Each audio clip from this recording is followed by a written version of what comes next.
if you are someone dealing with mold toxicity, then you should listen up. I'm in the same boat. I am dealing with mold toxicity at this point in time. And what I learned pretty early on in this process is that a key area in your house that could contain a lot of mold spores and contaminants is your washing machine, especially if you have a front loader, which is what I have.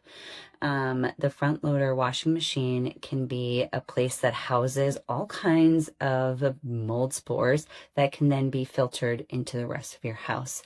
And if you're not diligent in making sure that you are cleaning that front loader washing machine, you could be harboring more spores, which isn't great because they like the dark, damp places, which is where, in a front loader washing machine, that front area, that's where you're going to see mold.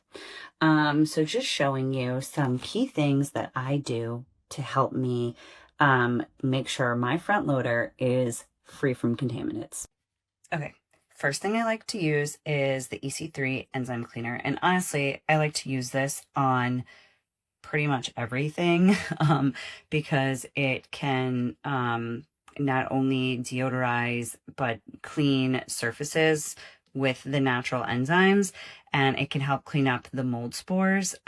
So I do like to use this because there isn't only mold, like you'll see dirt will collect in the front loader washing machine.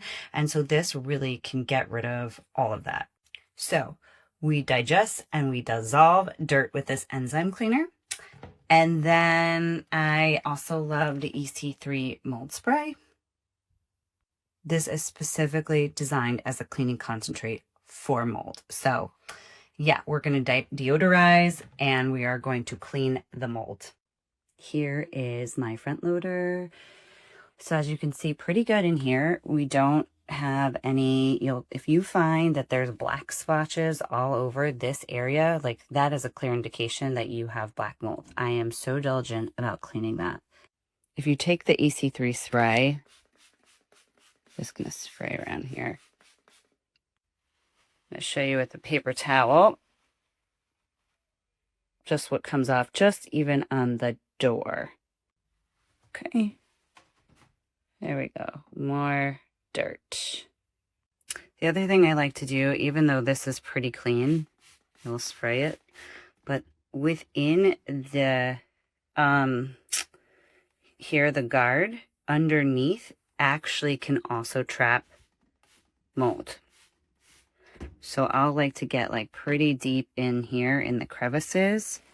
You can even see with me pulling that out, like that in there, there is junk in there. Okay, I'm still cleaning, but as you can see, like there's some dirt, grime, probably buildup of potential mold that's just in the crevice. Okay, so once I finish up with the enzyme cleaner, I do put the mold cleaner. I spray that on top of the washing machine as well, and just make sure that I'm hitting it from different angles and with different sprays just to give it a deep cleaning. And I found that this has been super helpful and, keeps this washing machine clean. The other thing I will say about this is that if you have a front loader and you don't keep that door open all the time, it is a breeding ground for mold. So if you have a front loader and you haven't kept that door open, leave the door open, air it out. It's less likely that the mold is going to grow if it doesn't have that like damp, dark place to grow in. So that's just a little tip on top of using these cleaners and making sure you are getting all of that grime, that dirt, that mold, dust out of there so it doesn't proliferate. Hope this helps.